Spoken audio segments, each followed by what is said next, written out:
Doutor Fleury, muito obrigada por você ter aceitado aqui a nossa entrevista. E hoje eu pergunto para o senhor, quais as memórias que o senhor guarda na ocasião em que o senhor foi presidente da APMP? Eu pediria a você para voltar um pouco no tempo. Quando eu ingressei no Ministério Público, eu tive a influência de um grupo de colegas com quem eu tive contato, né, e que me levaram para os grupos de estudos. E eu tive uma atuação muito grande, ainda como promotor substituto, junto aos grupos de estudos, apresentando teses. Naquela época, os grupos de estudos eram independentes da associação, embora o almoço fosse custeado por ela. E depois de algum tempo, eu fui escolhido por esse grupo de colegas, Álvaro Pinto Arruda, Renan Severo da Cunha, Júlio César Ribas, o Antônio Visconti e outros. Fui escolhido como candidato à coordenação geral dos grupos de estudos. Para mim era uma responsabilidade muito grande, eu já estava como promotor da capital na época, e a responsabilidade era muito grande exatamente porque o coordenador dos grupos de estudos daquela época era o Dante Buzana, grande promotor, com quem eu aprendi muito, teve uma influência muito grande na minha carreira, e por quem eu tenho até hoje um respeito e uma admiração pela sua trajetória. Depois ele foi pelo 5º Constitucional, para a magistratura. E eu acabei disputando, houve uma disputa na época, com o candidato da associação. O presidente da associação era o Guido Memberg. E houve essa disputa e eu ganhei no voto. E quem votava para escolher o coordenador geral eram os próprios coordenadores regionais. Eu fui eleito coordenador geral dos grupos de estudos e quando chegou próximo à eleição de presidente da associação, eu era, vamos dizer assim, uma pessoa que estava começando a aparecer como uma das lideranças emergentes dentro da associação. Aí eu fui procurado pelo Cláudio Alvarenga, que era, na época, era assessor do Procurador-Geral, e pelo Antônio Araldo Ferraz Dalpozo, que também era assessor do Procurador-Geral. E eles me convidaram, tivemos vários encontros, e eles me convidaram para fazer parte de uma chapa, encabeçada pelo Cláudio, e eu sendo o primeiro vice-presidente. E foi o que aconteceu, não houve oposição e nós ganhamos a eleição sem oposição, né? E eu fui eleito, então, primeiro vice-presidente da associação naquela época. O Cláudio, como gostava mais do trabalho interno, da construção, graças a Tilene Almeida de Moraes, que teve uma importância fundamental dentro do nosso grupo, a associação começou a se tornar uma empresa naquela época. E graças a uma reestruturação que nós fizemos, conseguimos um plano de saúde excepcional da Interclínicas, com um contrato que o Cláudio e eu que cuidamos da elaboração do contrato, que era melhor do que qualquer outro plano de saúde, e conseguimos, através das seguradoras, criar planos de seguros, não só para os promotores, mas para outros segmentos do funcionalismo, que garantiu um crescimento financeiro da associação. Muito bem. E eu fiquei encarregado pelo Cláudio de cuidar da CONAMP, que o São Paulo, que foi o fundador da CONAMP, né? Através do Oscar Xavier de Freitas no passado, João Lopes Guimarães, tantos outros nomes, Carlito Siqueira Neto, Ronaldo Porto Macedo, que criaram a CONAMP, são com o nome de CAEMP, ainda não era nem CONAMP, era a CAEMP o nome. Eu virei primeiro vice-presidente da CAEMP e me dediquei também à CAEMP, à associação, ainda dava aula na FMU no Damásio e exercia a minha função de promotor de justiça no crime aqui na capital, trabalhando em vara criminal. Depois de algum tempo, começaram as negociações e os embates pela primeira Lei Orgânica Nacional do Ministério Público, que nós conseguimos aprovar em 1981. Isso foi um trabalho extremamente importante, porque até então nós não tínhamos uma lei nacional do Ministério Público. Foi a primeira lei nacional que surgiu. E, à época, eu fui designado pelo presidente da CAEMP, na época, que era de Goiás, me designou para que eu fizesse as tratativas junto aos parlamentares, junto às autoridades, e eu cuidei disso e conseguimos fazer essa aprovação. Em seguida veio a eleição da associação.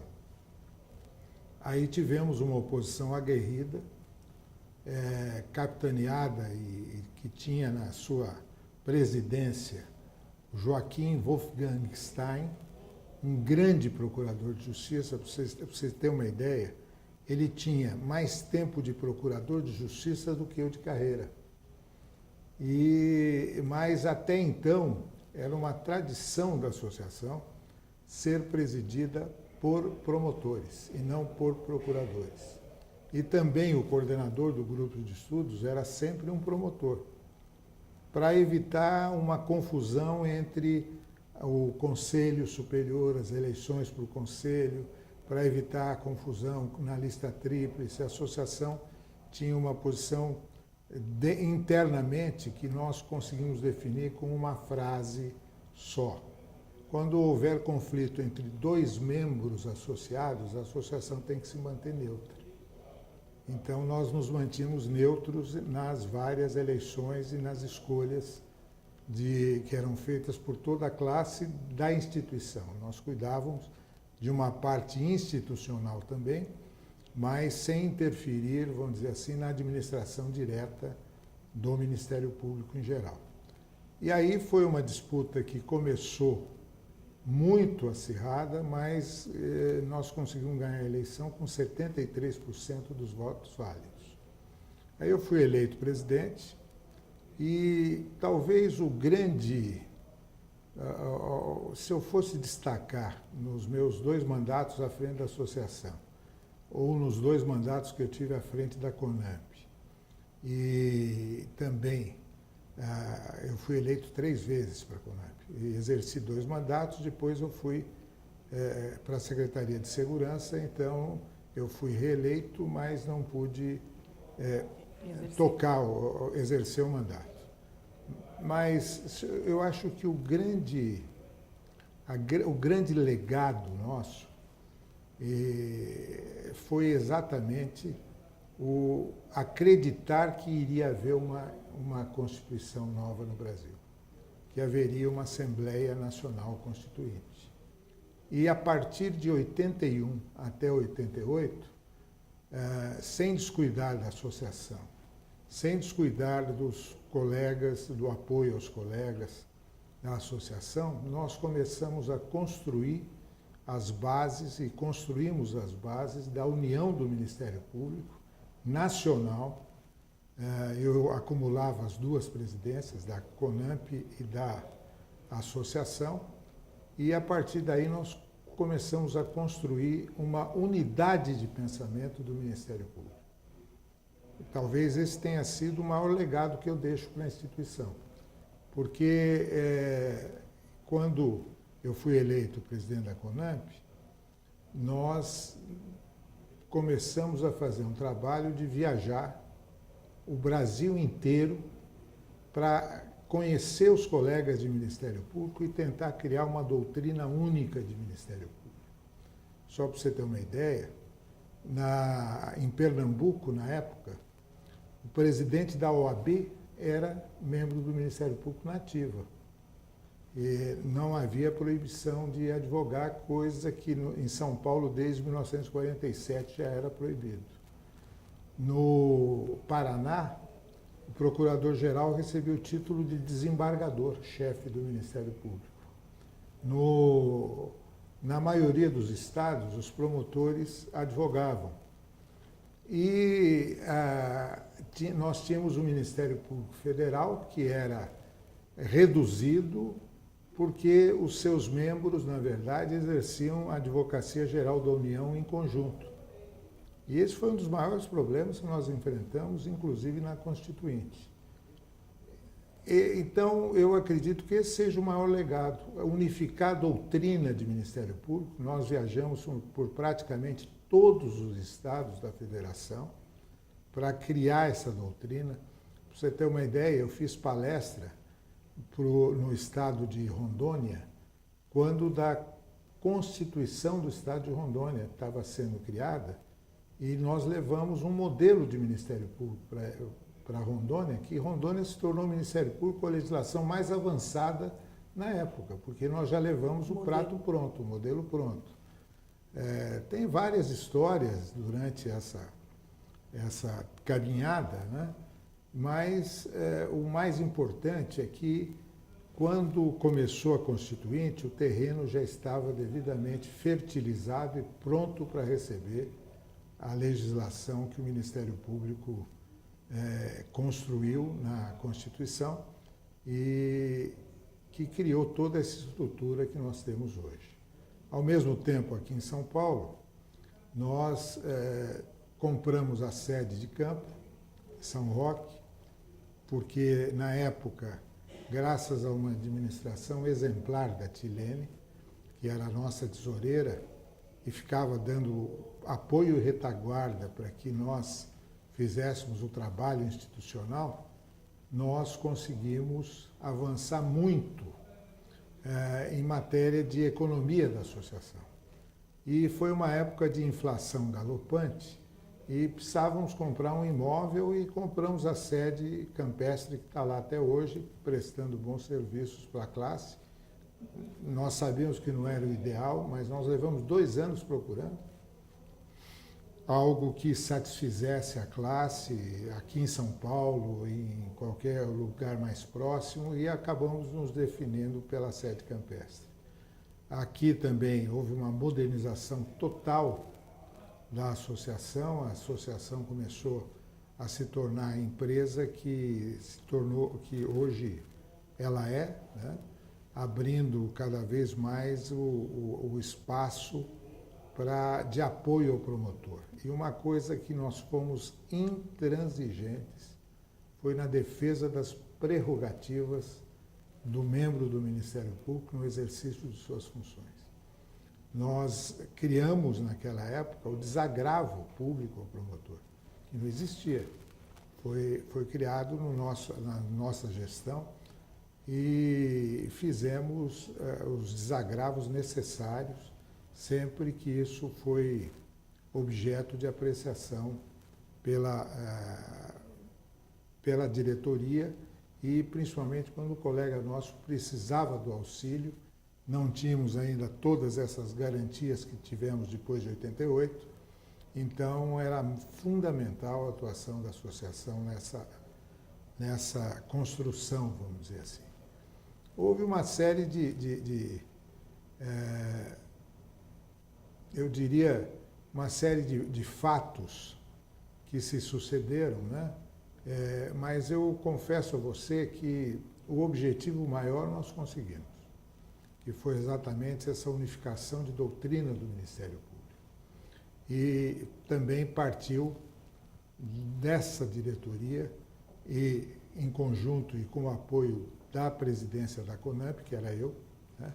Eu era presidente aqui também, a realização do Congresso Nacional do Ministério Público, que há muitos anos não se realizava, nós fizemos aqui em São Paulo, e principalmente, a visão de que o Ministério Público teria que desenvolver atividades em outros setores do direito, em outras teria que ter outras atividades úteis à sociedade. Não deveria deixar de ser apenas o curador dos ausentes e incapazes, e o curador de casamentos, o curador de massas falidas, ou o acusador criminal, mas que deveria abrir outras fronteiras dentro do direito. Foi assim que nasceu, com o apoio também do procurador-geral da época, que era o Paulo Frontini, que nós trabalhávamos em conjunto.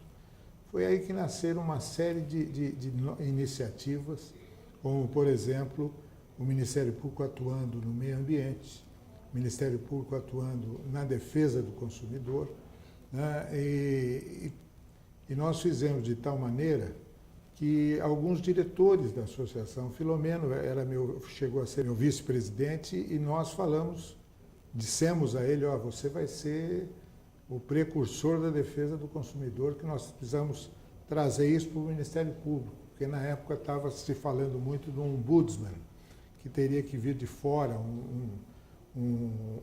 e foi criado e nós queríamos que o Ministério Público fosse o ombudsman da sociedade. E conseguimos isso, tanto na defesa do meio ambiente, com os precursores, que o Paulo, o promotor de Piracicaba, o nome completo me falha agora, o Paulo Afonso, que fez um trabalho extraordinário, foi o precursor dessa ideia. Nós aproveitamos a experiência dele, do Renato, que era promotor de Campinas, que também se dedicava a esse tema, e convidamos o Benjamin para fazer parte, o Antônio Herman Benjamin, que era meu diretor na associação, para desenvolver estudos mais aprofundados. Aí contamos, evidentemente, com o apoio dos meus diretores, que Hugo Nigro Mazzilli,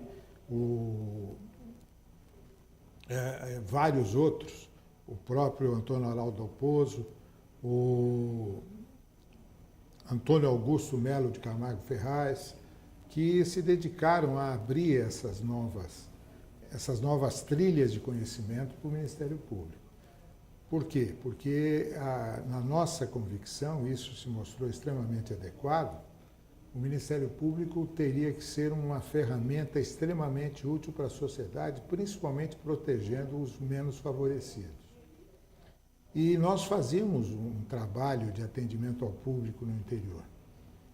Nós que atendíamos as pessoas que não podiam ter advogado, procuravam o promotor, nós fazíamos um trabalho de propor ações trabalhistas em nome das pessoas, onde não existia justiça do trabalho, e tudo isso mostrava a necessidade de um Ministério Público mais coeso em torno de novas funções, e essas novas funções foram incorporadas. Também, na minha época de presidente, nós aprovamos a Lei da Ação Civil Pública. A Lei da Ação Civil Pública foi aprovada e os vetos que aconteceram à lei acabaram todos figurando como texto constitucional depois de 1988.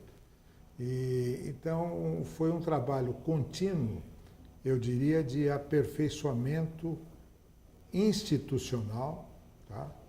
E, principalmente, um senso de responsabilidade que me levou e agora, em 2013, quando eu vi a população clamando pela liberdade do Ministério Público, eu me orgulho muito de ter dado uma contribuição decisiva, sem falsa modéstia, para que o Ministério Público chegasse onde chegou.